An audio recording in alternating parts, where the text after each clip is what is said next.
할렐루야.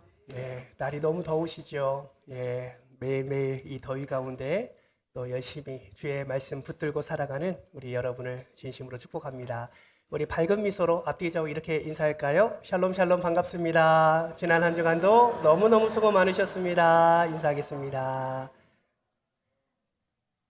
한 번 더 인사할 때에 하나님이 성도님을 지키십니다. 인사하겠습니다. 하나님이 성도님을 지키십니다. 아멘이시죠? 네. 르네상스 시대의 위대한 조각가 미켈란젤로에 대한 이야기입니다. 어느 날 한 사람이 미켈란젤로에게 이렇게 물었습니다. 선생님, 어떻게 평범한 돌덩이에서 이처럼 아름다운 조각상을 만들어내십니까? 그러자 미켈란젤로가 이렇게 대답을 했습니다. 조각상은 이미 돌 안에 들어 있습니다. 나는 그 모습이 드러나도록 불필요한 부분을 깎아낼 뿐입니다. 여러분, 조각가는 돌을 미워해서 망치로 내려치는 것이 아니지요. 돌을 깨뜨려서 버리려고 그렇게 조각하는 것이 아닙니다. 그 돌 안에 감추어진 아름다운 형상을 드러내기 위해서 망치와 정을 이용해서 그 돌을 깎아냅니다. 여러분, 그런데 돌의 입장에서 생각해보면 어떨까요? 돌의 입장에서 생각해보면 망치가 내려칠 때마다, 그래서 그 돌이 조각조각 날 때마다 얼마나 아플까요? 한 부분이 떨어져 나갈 때마다 왜 자신을 이렇게 때려서 깨트리는지 그 돌은 이해할 수 없을 것입니다. 그러나 조각가는 처음부터 완성된 작품을 보고 그렇게 행동하는 것이지요. 돌은 지금 떨어져 나가는 조각을 보고 있지만 조각가는 마침내 드러낼 아름다운 형상을 바라보며 그 작업을 하는 것입니다. 여러분, 우리의 신앙생활도 참 비슷합니다. 하나님께 우리는 이렇게 묻지요. 하나님, 왜 제 삶을 이렇게 깎으십니까? 왜 내 삶 속에 이러한 고통을 허락해 주십니까? 왜 이 문제는 왜 없애주지 않으십니까? 이처럼 우리는 지금 나를 아프게 하는 그 하나님의 손길을 바라보면서 때로는 원망할 때가 있습니다. 그런데 그거 아십니까? 하나님은 지금도 여러분 안에 아름다운 예수 그리스도의 형상을 바라보시면서 지금도 우리를 빚어가고 계신다라는 사실을 우리는 꼭 기억해야 합니다. 오늘 본문의 사도 바울도 이 아픔을 지금 겪고 있습니다. 마치 하나님의 조각칼이 사도 바울의 삶을 지금 깎아내리고 있는 것처럼 사도 바울은 아픔을 지금 경험하고 있습니다. 바울은 예수님을 만난 사람이지요. 복음을 위해 평생을 바친 사람입니다. 신약 성경의 많은 부분을 기록한 사람이에요. 얼마나 하나님 앞에 충성되게 살았는지, 내가 그리스도를 본받은 것처럼 너희는 나를 본받으라 라고 말할 정도로 그는 하나님 앞에 충성스럽게 살았습니다. 오늘 본문 2절 이하의 말씀을 보세요. 그는 셋째 하늘까지 이끌려 올라서 하나님께서 허락해 주신 놀라운 계시를 그는 경험한 자였습니다. 그런데 그에게 이러한 은혜뿐만 아니라 하나님의 허락해 주신 육체의 가시가 있었다라는 것이죠. 여러분, 여기서 말하는 가시는 무엇을 의미할까요? 여기서 가시라고 번역된 헬라어 스콜롭스라는 단어는 단지 우리의 손끝을 따갑게 하는 작은 가시를 말하는 것이 아닙니다. 여기서 말하는 가시는 마치 몸에 말뚝이 박힌 것 같은 그 고통을 의미하는 단어이지요. 바울에게는 날마다 자신의 몸속에 말뚝이 박힌 것처럼 그런 심각한 고통을 경험하면서 사역의 길로 나아가고 있었던 것입니다. 그렇다면 그 말뚝이 박힌 것 같은 고통, 이 가시는 사도 바울에게 무엇이 가시였을까요? 성경은 그것을 구체적으로 말하지 않습니다. 그러나 성경학자는 그것이 안질일 것이다. 어떤 성경학자는 그 사람에게 간질이 있었을 것이다. 또 어떤 사람은 그것은 바울을 괴롭히는 박해와 반대일 것이다 라고 말하는 사람들도 있습니다. 그러나 여러분, 우리가 중요하게 여겨야 될 것은 무엇입니까? 사도 바울의 가시가 무엇인지를 아는 것보다 더 중요한 것은 하나님께서 그 가시를 어떻게 사용하셨는지 그것을 우리가 더 정확하게 알아야 하는 것입니다. 바울은 이 가시를 없애달라고 몇 번을 기도했습니까? 오늘 본문 말씀에 보니까 3번이나 기도했대요. 그런데 하나님은 가시를 없애주지 않으시고 오히려 사도 바울에게 이렇게 말씀하셨습니다. 여러분 화면을 보면서 우리 9절 말씀을 같이 한번 읽어볼까요? 함께 읽겠습니다. 9절 말씀입니다. 9절 말씀 같이 읽습니다. 시작. 내 은혜가 내게 족하도다. 이는 내 능력이 약한 데서 온전하여 짐이라. 아멘. 사랑하는 성도 여러분, 우리에게도 가시가 있지 않습니까? 어떤 이에게는 자신의 질병이 가시일 때가 있습니다. 암이 가시일 수도 있지요. 누군가에게는 자녀가 가시일 수도 있습니다. 누군가에게는 사업의 실패가 가시일 수 있고, 누군가에게는 우울증이 가시일 수 있습니다. 누군가에게는 오래된 상처와 열등감이 가시일 수 있습니다. 마치 그 가시가 내 몸에 말뚝이 박힌 것처럼 내 삶의 고통을 안겨다 주기도 합니다. 그런데 여러분, 하나님은 언제나 우리의 가시를 제거하지 않으십니다. 오히려 그 가시보다 더 큰 은혜를 주십니다. 때로는 그 가시를 하나님의 조각칼로 사용하셔서 우리 안에 있는 그리스도의 형상이 더욱 선명하게 나타나도록 빚어 가십니다. 그러므로 사랑하는 성도 여러분, 오늘 본문 말씀에서 우리는 어떠한 말씀을 붙잡아야 됩니까? 하나님은 언제나 우리의 가시를 제거하시는 분이 아니라 언제나 우리의 가시보다 더 큰 은혜를 허락해 주시는 분이심을 여러분 마음속에 새겨야 할 줄 믿습니다. 오늘 그것을 한번 살펴보려고 합니다. 어떻게 가시보다 더 큰 은혜를 우리에게 허락해 주시는지, 어떻게 우리의 약함 속에, 그 고통 속에 하나님의 놀라운 능력을 나타내시는지를 오늘 본문 말씀을 중심으로 함께 살펴보려고 합니다. 바라고 소망하기는 우리의 모든 고난 속에서도 하나님의 선하신 뜻을 발견하셔서 가시 속에 감추어진 은혜를 더 기쁨으로 받으시고 더 그 큰 은혜를 누리시는 저와 여러분 되시기를 주님의 이름으로 축복합니다. 어떻게 하면 하나님께서 우리에게 가시를 남겨주셨고 그 가시를 은혜로 우리가 받으며 살아갈 수 있을까요? 첫 번째는 같이 한번 화면을 보면서 읽어볼까요? 시작! 하나님은 우리의 교만을 막으시기 위해 가시를 허락하십니다. 가시를 허락해 주신 이유가 뭐라고요? 교만을 막으시기 위해 가시를 허락하신다는 것이죠. 바울에게도 마찬가지였습니다. 오늘 본문 7절 말씀을 화면을 보면서 같이 한번 읽어볼까요? 함께 읽겠습니다. 시작! 여러 계시를 받은 것이 지극히 크므로 너무 자만하지 않게 하시려고 내 육체의 가시 곧 사탄의 사자를 주셨으니. 가시를 허락하신 이유가 무엇입니까? 너무 자만하지 않게 하시려고. 여러분, 여기서 우리는 매우 중요한 사실을 하나 발견합니다. 바울에게 가시가 생긴 이유는 바울이 죄를 범해서가 아니라는 거예요. 바울의 믿음이 약해서가 아니다라는 것입니다. 오히려 반대입니다. 바울은 은혜를 받은 자였습니다. 놀라운 영적 체험을 한 자였습니다. 낙원에 가서 사람이 알아듣지 못하는 놀라운 계시를 받은 자였습니다. 보통 사람이라면 경험하지 못할 그 놀라운 은혜를 바울은 이미 경험하고 있었다라는 것이죠.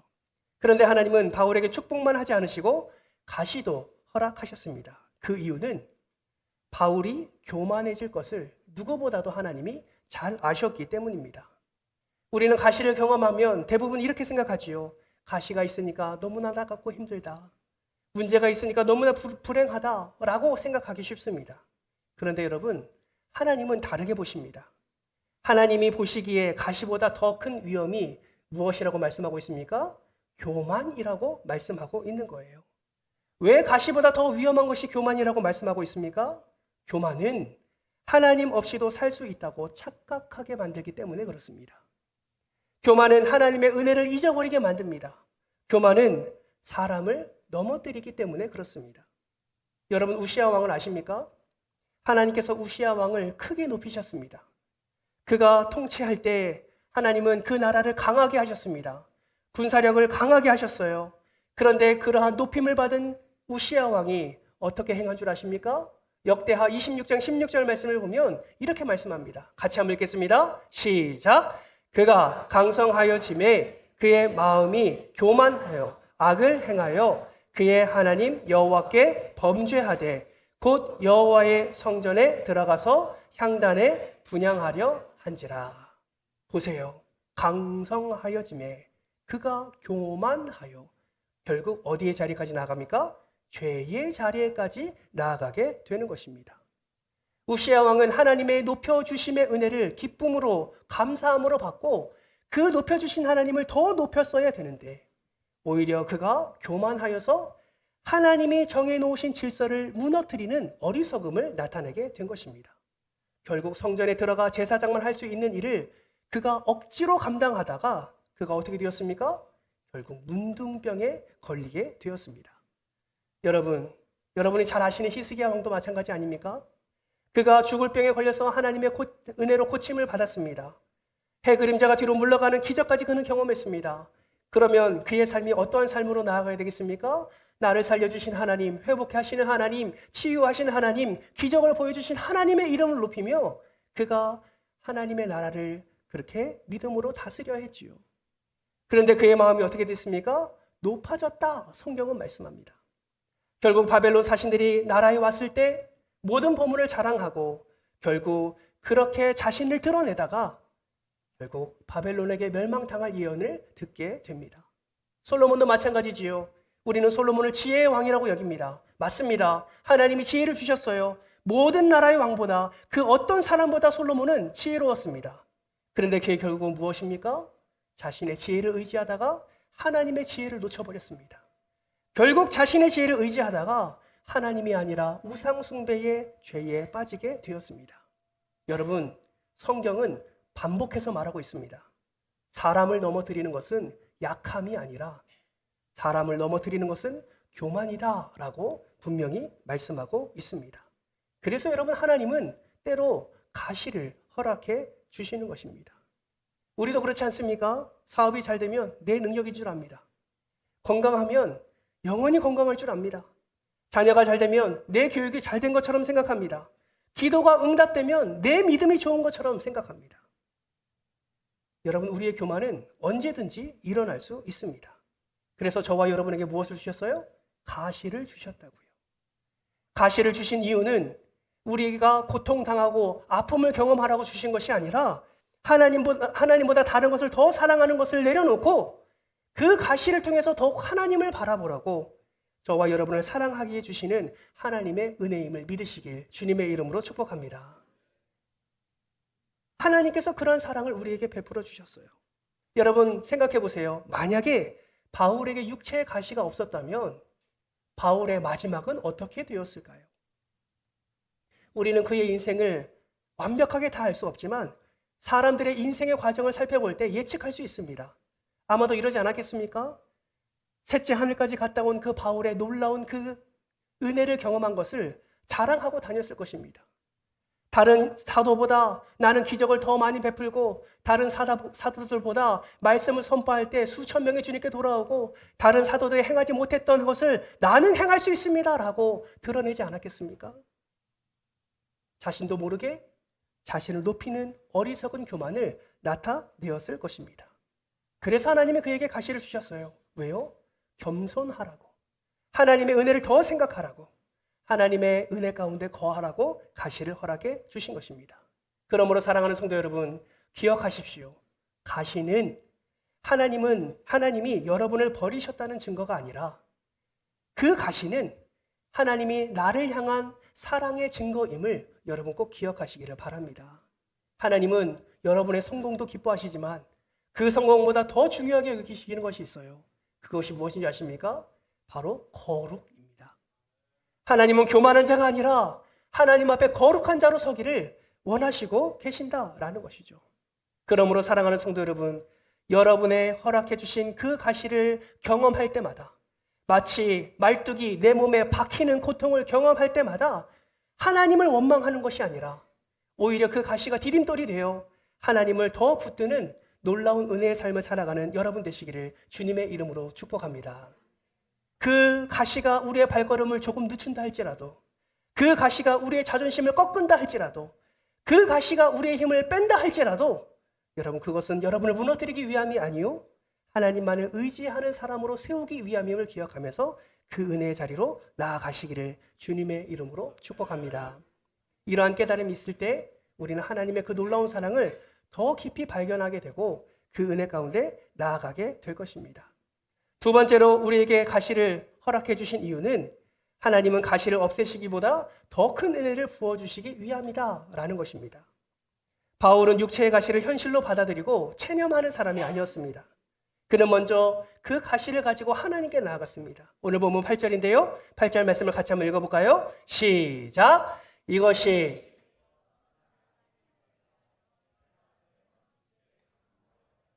아멘. 여러분, 이 말씀에서 3번 주께 간구하였다라는 표현은 무엇을 의미합니까? 1번, 2번, 3번 기도했다는 의미입니까? 그렇지 않습니다. 목숨 걸고 간절히 기도했다라는 의미입니다. 여러분, 바울은 1번 기도해보고 안 되면 말지 그러한 마음이 아니었습니다. 바울은 누구보다도 하나님의 은혜를 경험한 자였어요. 누구보다도 하나님의 기도의 응답을 경험한 자였어요. 하나님의 전능하심을 그는 알았습니다. 하나님의 전지하심을 알았습니다. 회복해 하시는 하나님, 치유하시는 하나님, 고치시는 하나님, 일으키시는 하나님, 놀랍게 역사하시는 하나님을 사도 바울은 경험했습니다. 금식하지 않았을까요? 자기의 육체의 그 가시를 붙잡고 눈물로 기도하지 않았겠습니까? 하나님이 원하시면 언제든지 고치실 수 있습니다. 이 선포와 함께 사도 바울은 끝까지 간절함으로 기도했을 것입니다. 그런데 놀라운 것은 하나님의 반응이지요. 가시를 없애주십시오 라고 기도하는 사도 바울에게 무엇을 선포합니까? 오늘 본문의 핵심이라서 다시 한번 읽겠습니다. 9절 말씀이에요. 화면을 보면서 같이 할 수 있습니다. 시작! 내 은혜가 내게 족하도다. 이는 내 능력이 약한 데서 온전하여 짐이라. 아멘. 사도 바울은 문제 해결을 간구했지만 하나님은 은혜의 충만함을 약속하셨습니다. 사도 바울은 환경의 변화를 원했지만 하나님은 바울 자신을 변화시키셨습니다. 사도 바울은 가시를 제거해달라고 간구했지만 하나님은 그 가시보다 더 큰 은혜를 허락해 주셨습니다. 여러분, 우리도 이런 경험 있지 않습니까? 하나님, 제발 이 병 고쳐주십시오. 그런데 병은 그대로입니다. 하나님, 경제적으로 너무나 힘듭니다. 하나님, 도와주십시오. 그런데 상황은 달라지지 않아요. 하나님, 우리 아이를 고쳐주십시오. 변화시켜 주십시오. 다시 믿음의 길로 인도하여 주십시오. 그런데 쉽게 아이의 모습은 변화되지 않습니다. 그러면 우리는 생각하지요. 하나님이 내 기도를 듣지 않으시는구나. 그렇지 않아요. 여러분, 오늘 성경은 무엇을 말씀하고 있습니까? 하나님의 침묵은 거절이 아니라 더 깊은 응답일 수 있음을 우리에게 말씀하고 있습니다. 예수님의 기도를 한번 생각해 보세요. 겟세마네 동산에서 예수님이 3번 기도하셨습니다. 뭐라고 기도하셨습니까? 내 아버지여, 할만하시거든 이 잔을 내게서 지나가게 하옵소서. 여러분, 예수님도요, 잔을 지나가게 해달래요. 다시 말하면 예수님도 가시를 지나가게 해달라고 말씀하신 거예요. 간절히 3번 목숨 걸고 기도합니다. 여러분, 땀방울이 핏방울 되기까지 예수님은 그렇게 기도하셨습니다. 근데 그거 아세요? 하나님은 그 잔을 지나가게 하지 않으십니다. 하나님은 십자가를 그대로 내버려 두셔요. 하나님은 십자가를 내버려 두셨지만 그 아들을 버리지 않으십니다. 십자가를 질 힘을 주셨고 그 십자가를 통해 온 인류를 구원하셨습니다. 아멘이십니까? 여러분, 사도 바울도 마찬가지예요. 가시는 남아 있습니다. 그러나 하나님의 은혜는 더 풍성해졌습니다. 그래서 우리는 아주 중요한 사실을 하나 깨닫게 되죠. 하나님은 언제나 고난을 없애는 방식으로 일하시는 분이 아니라 때로는 고난을 이길 힘을 주셔서 그 은혜로 살아가게 하신다라는 것을 우리는 깨닫게 됩니다. 여러분, 만약에 하나님께서 우리의 모든 기도를 다 응답해 주신다고 생각해 보십시오. 여러분, 우리는 어떻게 될까요? 우리가 기도하는 족족 하나님이 즉각적으로 반응하시고 응답해 주시면 여러분, 우리는 결국 나중에 어떻게 될까요? 아마도 하나님보다 그 응답을 더 사모할 것입니다. 하나님 자신이 아니라 그 응답을 더 기대할 것입니다. 기도보다 결과를 더 붙잡게 될 것이지요. 그러나 하나님은 우리를 그러한 신앙인으로 키우지 않으십니다. 하나님은 그 응답보다 하나님 자신을 더 사랑하고 더 의지하는 예배자로 우리를 세우기를 원하십니다. 그래서 여러분, 기억하세요. 신앙은 단순히 원하는 것을 얻는 것이 아닙니다. 신앙은 하나님과의 관계를 말해주는 거예요. 주시면 하나님이고 안 주시면 하나님이 아니신 것이 아니라는 것이죠. 기도가 응답되면 하나님은 사랑이시고 기도가 응답되지 않으면 그 하나님을 원망하는 것이 신앙이 아니다라는 것입니다. 여러분, 그것은 성숙한 신앙이 아니에요. 성숙한 신앙은 이렇게 고백하는 것입니다. 하나님, 제가 원하는 것을 얻지 못해도 하나님 한 분이면 충분합니다. 아멘이십니까? 여러분은 하나님 한 분만으로 여러분 충분하십니까? 아니면 여전히 그 가시를 빼어내기를 애쓰고 계십니까? 하나님은 사도 바울에게 이렇게 말씀하십니다. 내 은혜가 내게 족하다. 사도 바울뿐이겠습니까? 오늘 이 시간 저와 여러분에게도 이렇게 말씀합니다. 내 은혜가 내게 족하다. 여러분, 족하다는 말은 모자르다는 말이 아닙니다. 충분하다, 넉넉하다라는 뜻입니다. 이렇게 말씀하시는 것이요. 얘들아, 네가 원하는 것은 가시 없는 삶이지만 내가 주는 것은 그보다 더 좋은 것이다. 내 은혜는 네 인생을 붙들기에 충분하다라고 말씀하고 있는 것입니다. 여러분, 이 믿음을 가지시기를 주님의 이름으로 축복합니다. 그러므로 여러분 기억하세요. 반드시 기도하십시오. 기도하셔야 살 수 있습니다. 포기하지 마십시오. 끝까지 여러분의 가시를, 여러분의 문제를 하나님께 아뢰십시오. 그러나 기도의 마지막은 언제나 하나님의 뜻에 맡길 수 있어야 하는 것입니다. 왜 그럴까요? 하나님은 내가 원하는 것을 가장 잘 아시는 분이 아니라 우리에게 가장 좋은 것이 무엇인지를 가장 잘 아시는 분이시기 때문에 그렇습니다. 그러므로 기도하는 가운데 응답이 더디다 생각되시는 분 있으십니까? 오늘 말씀을 꼭 붙잡으십시오. 내 은혜가 내게 족하다.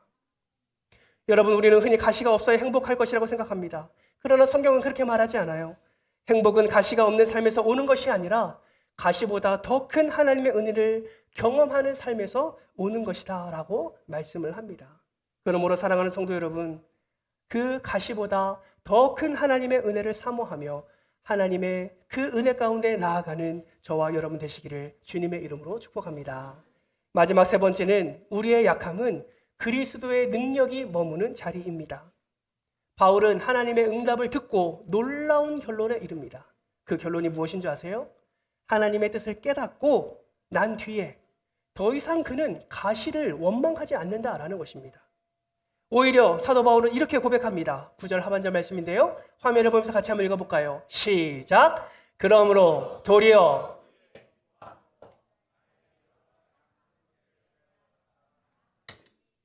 그리스도의 능력이 내게 머물게 하려 함이라. 10절도 읽겠습니다. 시작!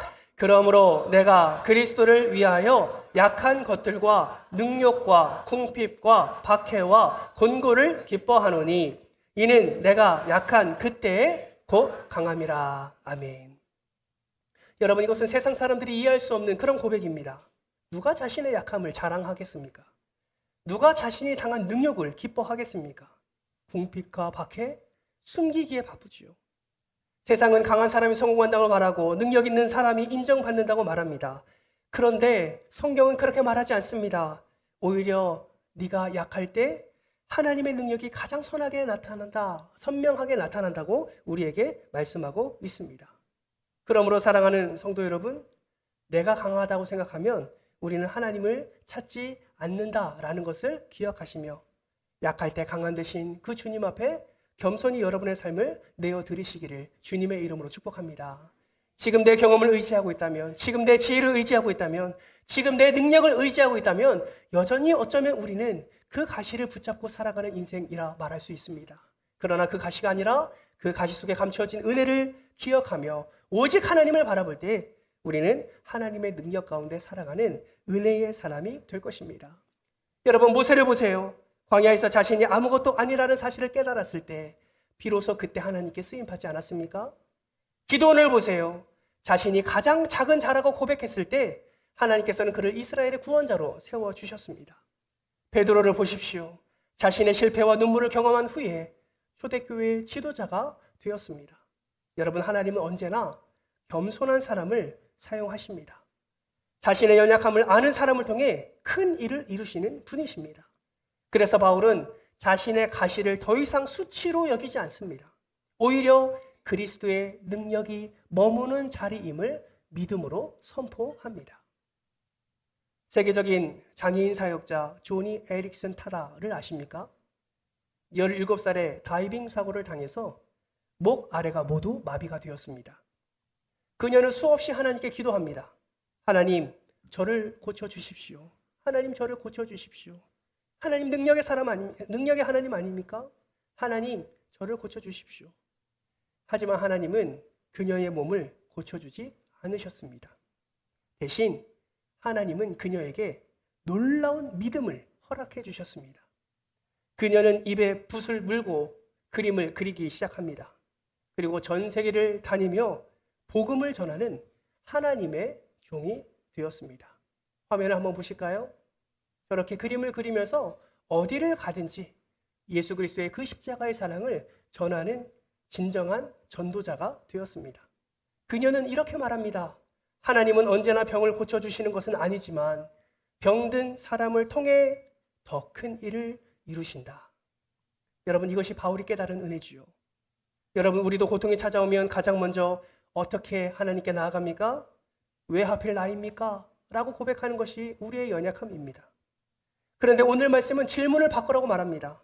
왜 나입니까가 아니라 하나님, 이 가시 속에 담아놓은 뜻이 무엇입니까? 라고 질문을 바꾸라고 말씀합니다. 그 질문을 하나님께 내어드리며 기도할 때에 우리는 하나님의 은혜를 조금씩 깨닫게 되는 것이지요. 가시를 통해 나를 기도의 사람으로 만드셨음을, 그 가시를 통해 나의 교만을 꺾으셨음을, 그 가시를 통해 하나님만을 의지하는 믿음을 주셨음을 우리는 깨닫게 되는 것입니다. 그러므로 여러분, 중요한 것은 내 삶에 가시가 있느냐 없느냐, 내 가정에, 내 자녀들의 삶에 가시가 있느냐 없느냐가 중요한 것이 아니라 가시를 통해 그리스도를 더욱 붙잡고 있느냐 있지 못하느냐가 중요한 문제라는 사실을 꼭 기억하시기를 바랍니다. 지금도 여전히 해결되지 않은 문제가 있습니까? 그렇다면 여러분, 오늘의 사도 바울의 고백을 여러분의 고백으로 삼으시기를 바랍니다. 내가 약한 그때가 곧 강함이라. 여러분, 이 말이 선포되는 그 자리마다 하나님의 능력이 임하게 될 줄 믿습니다. 하나님의 능력을 경험하십시오.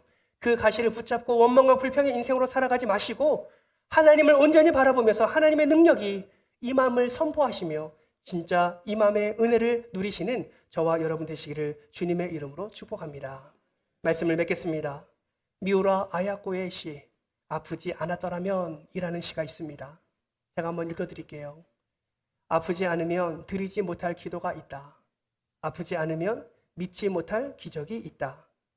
아프지 않으면 듣지 못할 말씀이 있다. 아프지 않으면 접근하지 못할 성소가 있다. 아프지 않으면 우러러 뵙지 못할 성안이 있다.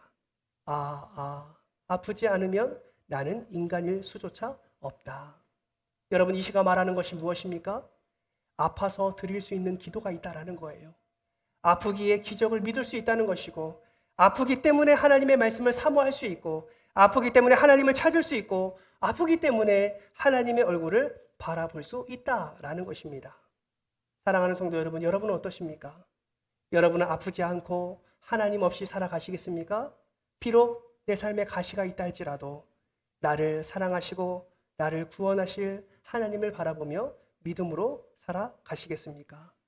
사랑하는 성도 여러분, 오늘 여러분의 삶 속에, 여러분의 인생 가운데 박혀있는 그 가시 속에 숨겨진 그 은혜를 발견하시기를 주님의 이름으로 축복합니다.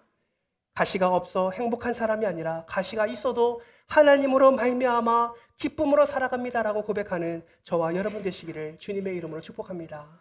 그러므로 이번 한 주간 동안 그 가시만 바라보지 마시고 그 가시의 너머 속의 역사를 지금도 예배하시고 기다리고 계시는 하나님을 바라보시는 저와 여러분 되시기를 주님의 이름으로 축복합니다.